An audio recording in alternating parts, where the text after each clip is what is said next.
Fireworks have been around for over 1,000 years, originating in China during the Tang Dynasty. They work through a chemical reaction called combustion, where gunpowder rapidly burns, creating heat, gas, and explosions. Different colors come from metal salts: copper for blue, strontium for red, and barium for green. When heated, these elements emit specific wavelengths of light, producing bright colors.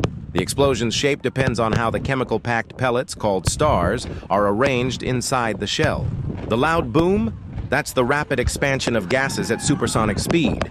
Fireworks combine chemistry, physics, and artistry to create dazzling displays worldwide. Fireworks are used in celebrations worldwide, from New Year's Eve to national holidays, lighting up the sky with science and spectacle.